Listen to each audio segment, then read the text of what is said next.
So, good evening, dear devotees of Trinidad and Tobago. So, we are studying the Ramayana. Ramayana is a story and that carries us with beautifully, and the way it has been presented, it has been written, it is really wonderful. But at the same time, we learn so many things from the Ramayana. That is why Ramayana is so important for the Hindus. Why? We learn spirituality through the stories that truly happened in a family called Raghuvansha. Raghuvansha is the clan of the Raghu. What is that spirituality? Truthfulness. What is the spirituality? Keeping the vows. And what is the spirituality? Completely detached from all these worldly affairs, but at the same time focused to perform the duties.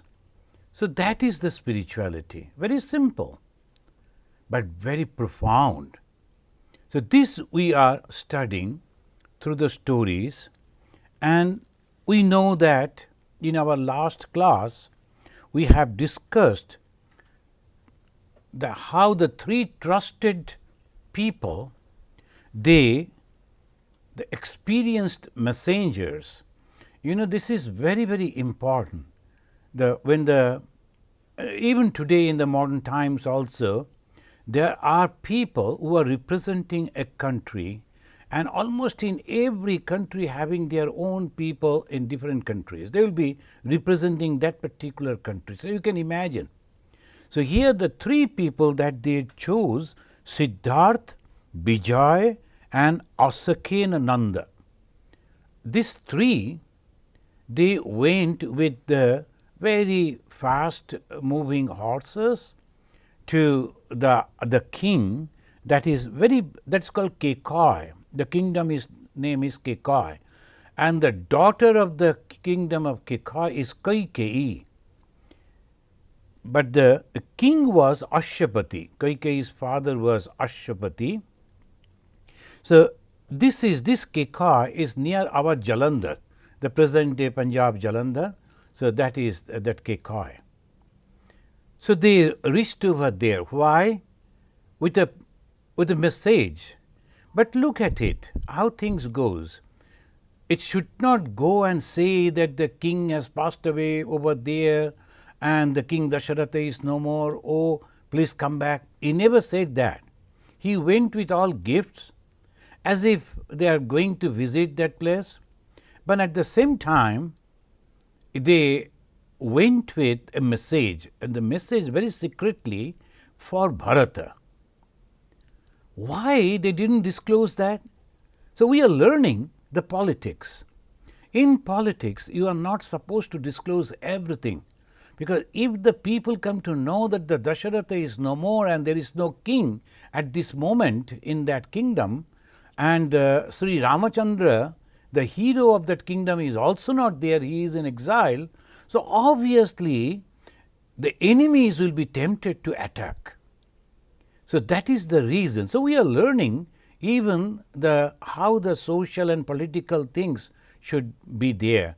So, three people were chosen among so many, and they were sent through direct paths, that is through the jungle path, so that they can reach within 1 or 2 days. And they reached over there without telling anything to the Ashapati, the king. They rather gave the gift and said, we are very happy.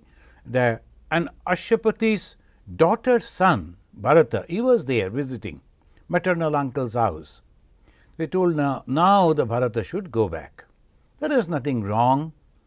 But as the Bharata was going back, we can understand how rich it was, that country. When they were going to bring back the Bharata, they took so many gifts, the golden jewelries and many other things. Only 3 horses, because they were carrying, that they couldn't take much. But when this young man Bharat and his brother Shatrughna was coming back, the king Ashwapati of Kekai, he gave lot of gifts. Friends, why I am mentioning this? Only to remind us that India was prosperous in both the ways, in the spirituality and also in the materialistic life. They were having so much of that golds and all jewelries, and so it took nearly, and so many the servants, maid servants, elephants, horses, all they give the gift. Only that the child, the son of the daughter was visiting, when he is coming back, so much of wealth, so many gifts. And suppose the king himself is visiting, how much? That means they were having so much. Now, naturally, so many people, they cannot move fast. It took 7 days for them, and they were coming following the main road. It seems there were very good road connections. So, they were coming on the horse-drawn chariots, and all of them, when they reached over there, much before reaching the palace, Bharat, a very intelligent person, he felt something wrong in Ayodhya. How? Obviously, in Ayodhya, the normal life was not there. People, they were somehow, they were leaving because the king has passed away. They were mourning. So, obviously, Bharata felt something wrong. When he finally met his mother Kaikeyi, he came to know from her that his father, the king Dasharatha, is no more, and his elder brother Sri Rama and his wife Sita and another brother Lakshmana, they are in jungle in exile for long 14 years. What struck him most, the cheerfulness of his mother. The human character. Husband has passed away. The king is no more. She has become widow. But even then, because of her selfish desire was fulfilled, Kaikeyi was very happy. So, to depict this, that those who are thinking these particularly worldly possessions are very important, even in that situation when the husband is dead, all people are criticizing, Rama has gone into exile, everything is in topsy-turvy, but she was very happy and she was confident that the son Bharata will also be very happy. Why? Because Bharata is going to be the next king. So, she has prepared the whole thing. The Bharata will be very happy with his mother. Here, though the mother was greedy, though the mother was cruel, but we find the son was completely different. So, it proves that the spirituality doesn't depend on heredity. It is all personal. So, this is also we can learn from this, the what that Kaikeyi, when he was telling, Bharata never could imagine that his mother will be so cruel and greedy.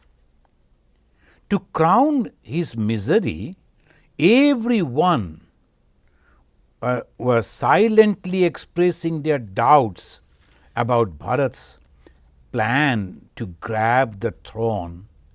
Bharata could not believe his ears when he heard the most respected Queen Mother Kaushalya saying, "Oh dear Bharata." Now there is a description. The Bharata came, everybody was greeting him, but everyone was silent. But the body language, as they say, the Bharata could feel that they are not at all happy with him, though not opposing, of course, but not at all happy. So, Bharata was feeling that everybody is doubting his purpose. He has come back. Now he is going to be the king. There must be that he and his mother planned all these things. So that is the reason the king passed away. Rama and our brother Lakshmana and his wife Sita, they have gone to the jungle. So all these things happened. The whole kingdom were thinking what is going to happen next. In that situation, Bharata arrived. Everybody was thinking that he is also in the plot. Now we have to imagine a man completely innocent, never knew anything about the plan that his mother did, but facing this problem. In this situation, how a person should deal, we learn from Bharata. He was very calm and composed, and he was behaving exactly that a man of knowledge should behave. When the news naturally spreaded that the Bharata has come back, so the mother queen, Kaushalya, the mother of Sri Ramachandra, came over there to meet Bharata. Kaushalya used to love Bharata very much. All the three mothers used to love these four sons equally. Only now, because of Kaikeyi's this plan, things have changed. Now Kaushalya also doubted Bharata. The Kaushalya said to Bharata, "Oh dear Bharata, now you hankered after the kingdom. Now enjoy it without any thorn." Look at it, how she is talking. You hankered for this position, the king's position. Now that there is no one, Lakshmana and Rama, they have left. Shatrughna is always very obedient to Bharata, so no problem for you. So now enjoy it. Now please send me and Shumitra to the forest where Rama is now residing. It is very clear in that she knew she was blaming completely to Bharata, but saying in a different way. The words of Kaushalya, the Rama's mother, struck Bharata like a sharp arrow, and he fainted at the mother Kaushalya's feet. After regaining the consciousness, Bharata said, "O mother, I don't know anything about it. I am innocent. Please believe me. O mother, you know well how much I love Sri Rama." Bharata was expressing. When we hear these words of Bharata, we can understand the guileless person. He is not using any twisted words. He is using straight, simple words to express his mind. The guileless person, simple person, the heart is completely pure and open. And that is why Bhagavan Sri Ramakrishna said, the only those who is having this simple heart can realize God. The Bharata is not blaming the mother. He immediately understood, it is obvious. She has lost her son. Though also the Bharata is in one way her son, but her own son Rama has left. As a mother, naturally she will react in this way. How Bharata is behaving? When she is complaining, Bharata could not bear that pain. He fainted for some time, and then after regaining, he is telling these words, "You know how much I love Sri Rama. I am innocent. Believe me, mother." Then we find the Bharata, he is giving a list of the misdeeds that brings us sin, papa. He is telling, "O mother, if I am telling you the lies, then may the sin which one gets by, he is giving the list, not paying a worker after the work is done. So, look at it. Sometimes some people, they make a contract with the people, and mostly in that the developing countries it always happens, and many other places where the rule of law is little less. The rich people, they will engage some poor people to perform some work, and after all the work is over, they won't pay them completely. And sometimes in the developed country like America also, we hear that you are supposed to pay according to the government rule, so this much money, but the rich people will won't do that. They will say, so this is the thing, you have to agree to my contract. So, as because the poverty, as because the need, they work, but that is a sin. Ramchandra's time, we can imagine this is considered as sin. Friends, as I was telling, when we read Ramayana, we learn so much from the Ramayana, and this is what we are learning. Not paying a worker after the work is done, that is a sin, and if I am telling you the lies, may that sin occur to me. That means it is a very big sin. Second, the sin that befalls a king who does not govern well. So, that is also another sin. Sometimes some people, they will grab the power, but they don't have the capacity to rule, they don't have the capacity to administer. So, they will not only ruin themselves, then and there at the same time in the afterlife also they are going to suffer. So, that is also a sin, considered as a sin. If you are not capable to do that, as a king, you are not supposed to accept that responsibility. So, this we are learning. Third, he is telling the sin one reap by fouling drinking water. Drinking water is so important, because all people, they survive, animals, birds, each and every one, they survive on the drinking water. And if someone is polluting that at the time of war, sometimes the enemies, they come and they mix the things, maybe some chemicals, poison in the drinking water. There is a great sin, heinous sin. So, he is telling that the sin by fouling the drinking water. Then the sin one reap by quarreling with others about their faith. And not only that, those who are supporting and listening to that quarrel, they are also committing sin. Friends, these are all really very interesting.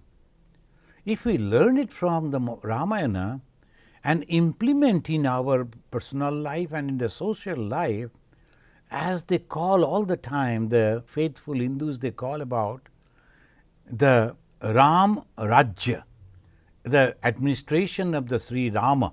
These are the things. There should not have all this. The king should be a just and capable king. And people should be at that moral that whatever may be, I am not going to poison the drinking water. I am not going to fight with others about their religious faith. And in the nowadays, in the modern time, on the basis of the faith we are fighting, we are committing not only the heinous sin, but those who are supporting and listening to that quarrel are also committing the same sin. So, these are really very interesting, we learn from the Ramayana. The sin one reap by killing a woman, a boy and an old person. The one should not do that. by killing the women because they cannot defend themselves. A boy, as a young child, cannot defend, and the old person cannot defend.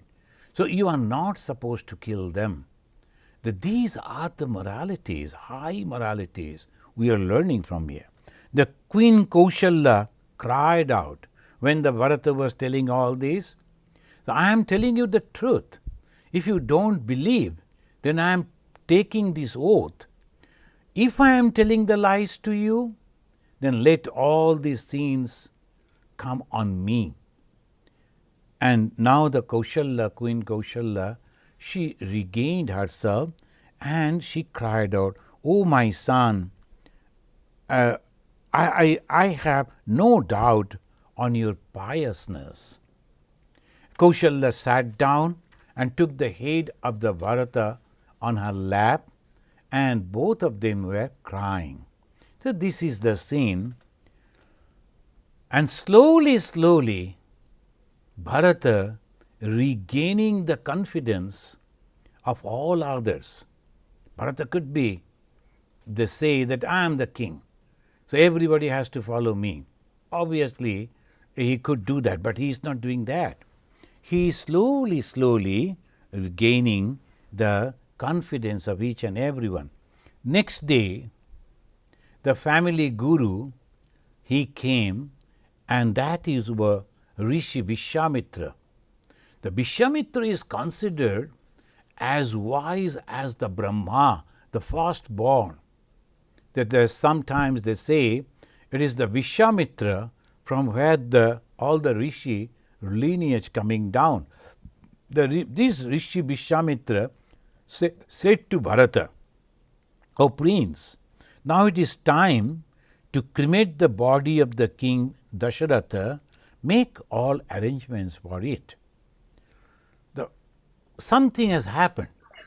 So obviously, if we all go on crying without one should be there to take the other things, that Vishwamitra as a guru of the whole clan, he came and he is guiding them. Now do this. Naturally the Bharata, when he saw the dead body of his father, the king, and he cried like a child, lamenting loudly, "O father, why have you banished Sri Rama?" Is not hiding. Sometimes we see that when the great personalities, the prime ministers or the presidents or that king passed away, is very close, his children or the wife, publicly they are not crying. I don't know why. Because the emotion they don't like to express. But here we find the Bharata, publicly he is crying, "My father is dead." So obviously that the emotion, the love, the bond, the emotion for the father, he is expressing it without any hiding anything. What the people will think, he is not bothering. This is called simple heart, simple mind.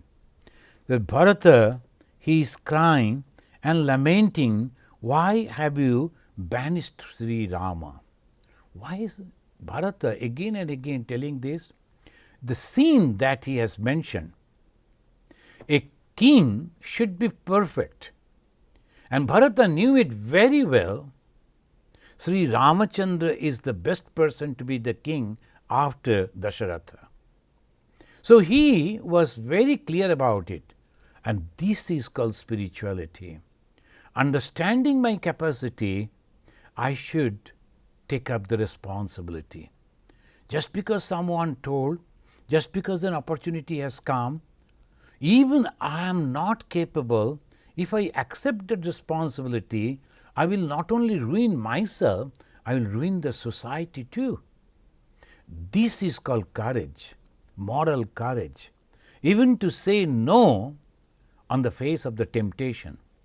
The Bharata, that's why he was a capable person, and we will know afterwards. Those who have read the Ramayana, you all know that he was very, very perfect and capable person, even then comparing with Sri Rama. So he was telling this. After the 10 days, after the cremation was done and everything was performed, after the 10 days of the king's death, then as a good son, the Bharata performed the Shraddha ceremony, the final rite ceremony. That is the tradition of the Hindus. Why we do this? Because we believe, though the body, we are leaving the body, the Atman, the self, which is residing inside the body, whom we always call as the life, it is there. It is traveling. It is not dead. So that is the reason they always think that this self can feel. There are many discussions there on that. So when they see this, they always say that the performance that we do, that is the way the children should do. And Bharata did the same thing. After the 10 days, the final rites. Bharata then when we become monks, we are Hindus. So obviously, we are not going to marry. We won't have the children. Who is going to do this final rites after we die? So you know the system. Before we take the sannyasa, we perform our own final rites beforehand, before the death, and we say to the Lord Vishnu, the great God, O Vishnu, I am going to take a new life. It will be a new birth. So please accept the Shraddha, the food that I will need when I die. And as because I won't have the progeny, the children after me, so I am performing it, keeping you as a Shakshi, as a witness. So the sannyasins, before the sannyasa, the last night of the brahmacharya, they perform that. Whole night they say they cannot enter into any room, because though we are having the body, but they say you are ghost now. We have not taken sannyasa. Sannyasa will be in the next morning only. And we have already performed our Shraddha. So what is the condition? So we used to live under trees. There is the plantain, the trees were there, and we lived over there. It is this tradition of the Belur Math. So one night they used to say, oh, you are all ghosts, jokingly. Then afterwards only, in the next morning, we go to our Guru after bathing in the Ganges. Then the Guru gives us the new name and the new family tradition, that we are known as Sadhya Yata Shiva. Shiva means the auspicious, is an auspicious life that you have got. So new life in the sannyasa. It's a new name also, the sannyasa name. So most of the time, the sannyasins are not supposed to remember their past name even, and forget about their past family, relation, these, that. One should forget about that. But you know, the modern time, people cannot remember this. So they will be calling by the previous name, and they think we are very close, so that is all. So this is the system, new name and new family tradition. And what is that family? For us, it is Sri Ramakrishna and Ma Sharada. We belong to that family. So this is the way the sannyasa. But the householders, their children should perform. So they perform that, and all the food, it goes to that particular soul, not that he is eating as we eat while leaving. No, not like that. But the smell of the food and looking at the food, that is also satisfy their hunger. So that is the way the people, they do the Shraddha ceremony. Sometimes nowadays, not understanding all this, we refuse. No, we are not going to do this, do that. My father has asked me not to perform. Father also never knew. So before death, he was also thinking, I am a modern person, I am not going to do it. But the tradition comes after a lot of practices. Of course, some bad traditions also incorporated in the social body that we should understand and we should remove, but the good traditions like the Shraddha, we are respecting from the Shraddha. So, that is we should also perform. So, if it is necessary, and after all that, Bharata then declared that he will go to the forest to bring back Sri Rama, his elder brother. Now, here we find Bharata.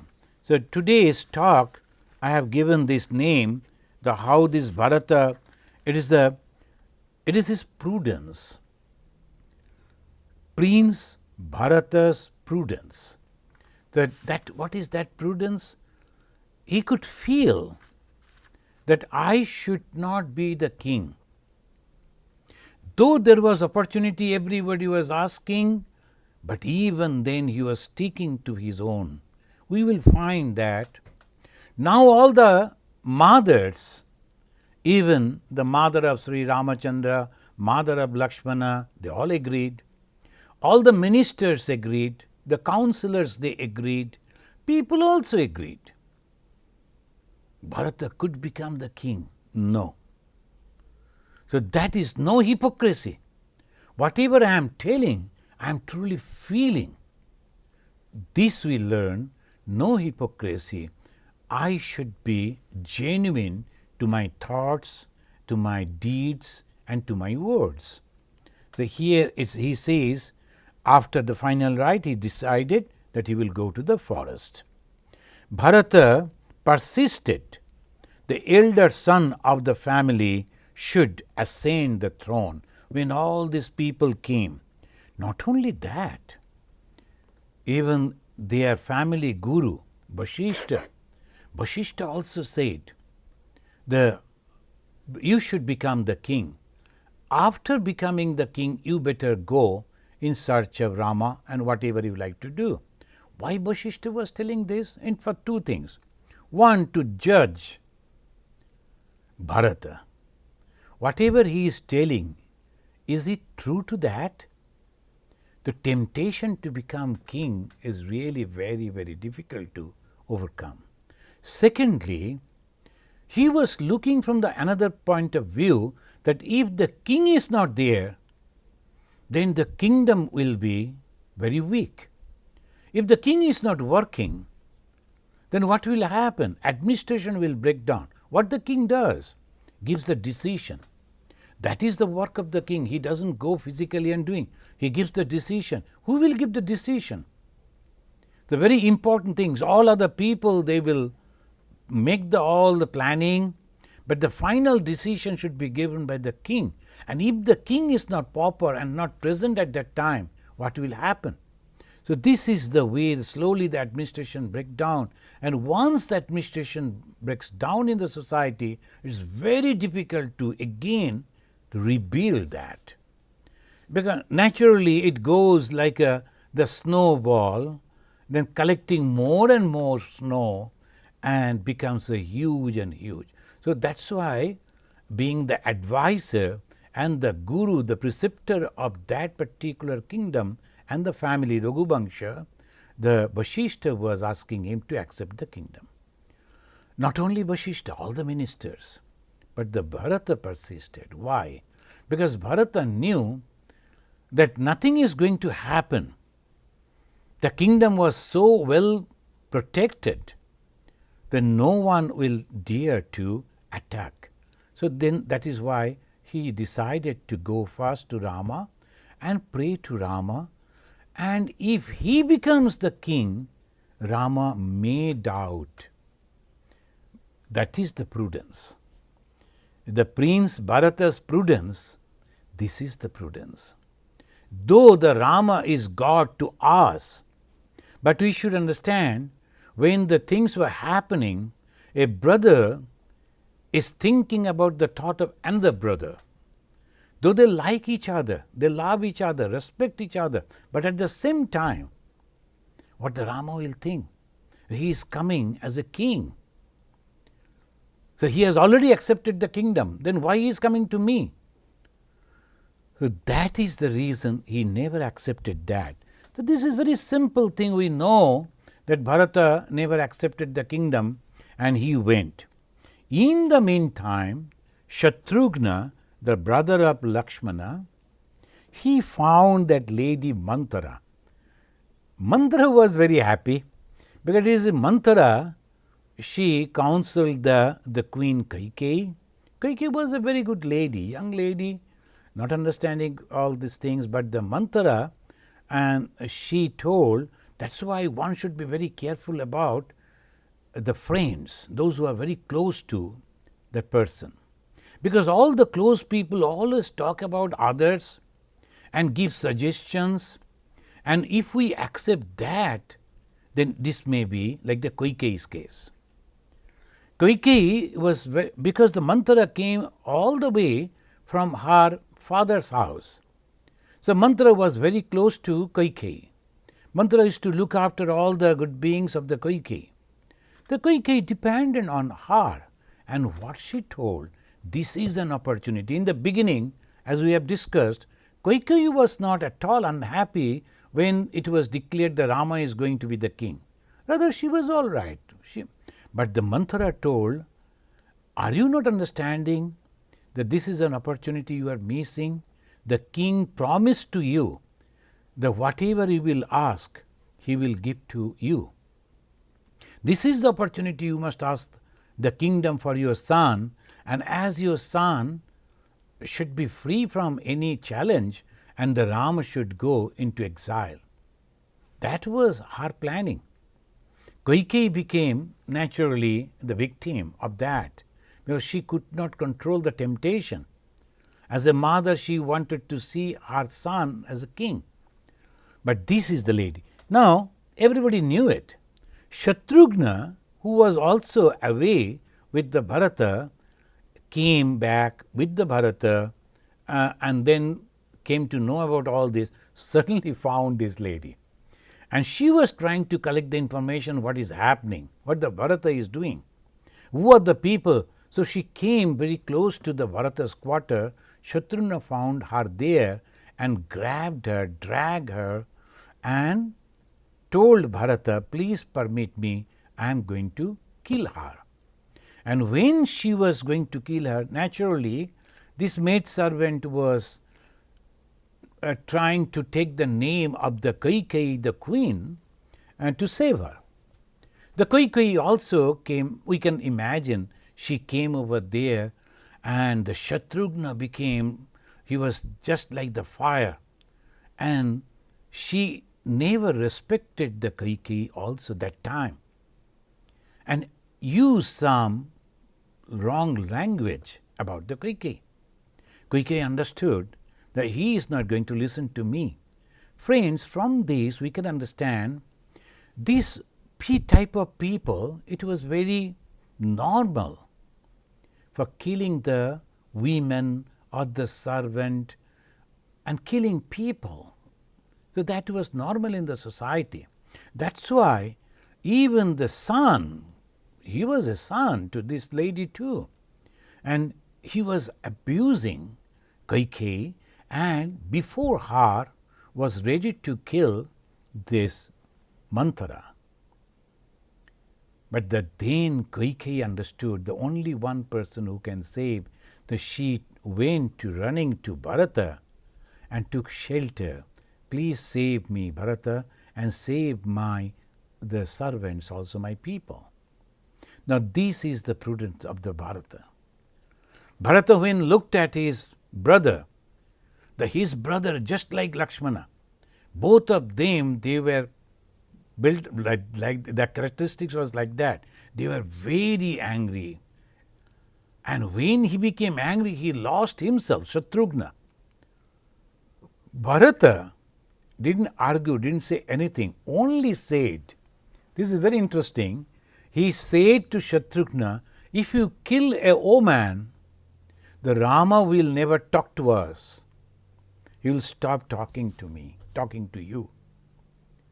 So immediately Shatrughna became very composed and released Manthara. Why? So this is the greatness of Sri Rama. Sri Rama was establishing dharma. What is that dharma? What is the righteousness? That one should not kill a woman. One should not kill a boy, a child, defenseless people. Those who cannot defend should not be killed. Rama is imposing this social law in that society. That means it was rampant. It was in vogue. The Rama said, if anyone is killing the woman, I am going to punish him. If anyone is going like that, like the Rama, always were protecting the women. The respect for the women in the society, Sri Ramachandra established. We know many others. So we will come to all the stories also afterwards. Here, the Bharata, the moment he said, Rama is not going to talk to us if you kill this lady, immediately Shatrughna came back to his senses. He released the mantra, and that is the way. Then we find that he is preparing, he is going. How he is preparing, that is also very unique.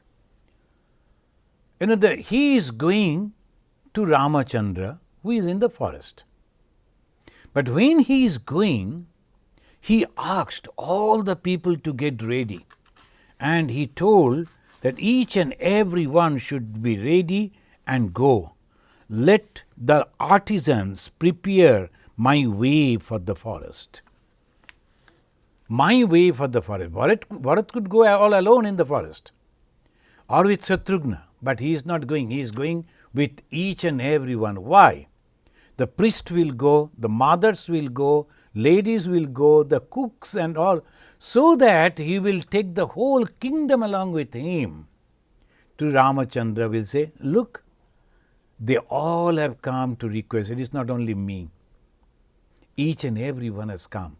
But when all these ladies will go, the queens and the ladies of that family, how they will go? Protection is necessary.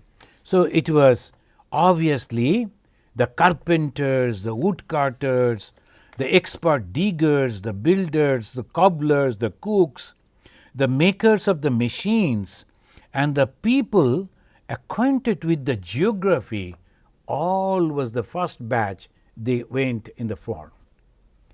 So when a king goes to attack other country, these are the group they go first. Then they will be making the way for the next one. Then the Bharata will go, and going with all his soldiers. We will come to know that. The Bharata then asked the Sumantra to fetch his car soon, and he tell the captains to draw up the forces in marching array. Why? If necessary, he can fight back the enemies who are planning to attack the country. So he is ever ready, going with that. That is the prudence. That is the intellect. Leaving everyone in the kingdom, if Bharata alone could go, then obviously it was all right, but simple. Bharata putting the very simple dress as the Rama in those days, he used to use not the king's dress. Bharata also put on that simple dress of a mendicant, but at the same time going with all the power of the king, all preparation of the king. If anyone is trying to attack the king in absence of the king over there or the protector, Bharata was ever ready to fight back to protect the kingdom. So this is the prudence. And he is taking all the mothers. So they will also know. He is taking with him all the gurus, all the counselors, ministers. So they will see for themselves. Even if the Rama is not coming back, Bharata, I think it is not written over here, that he was sure that Rama, who was the embodiment of truthfulness and who has given the word to his father that I'll be in exile, will never come back. But even then, he was taking all these people, almost the whole country was going. And the whole description is wonderful. The people, they were so happy thinking that they are going to bring back the Sri Ramachandra. Even the soldiers who were going, their wives were throwing the flower petals on them. You are going for a good job. So that way people were thinking, and you will bring back the Sri Ramachandra, again the country will be happy, we all will be happy, etc. The Bharata was taking all people with them. So when I read, I was wondering, why so many people? He and Shatrughna, maybe with other 2-3 people they could go. But he was taking each and every one, the elephants, the horses, and the chariots, the women, the cooks, each and every one was going. So this is the Bharata is progressing. The first he made, on the journey, he first made the Guhaka. You must be remembering that the Guhaka, he was the Chandala. Chandala means his work was a little different. Though he was the leader of all that clan, the Guhaka, they used to prepare the shoes from the skin of the dead animals. They used to sell the meat in the market. They used to use the boat to cross the river. This type of the social work they used to do. That was their livelihood. They were also cultivators. Their king was Guhaka. Friends, last time also I mentioned, again I feel the Sri Ramachandra went and embraced this Guhaka. Rama was the prince, and he, now we know, he was the Vishnu himself, the God himself.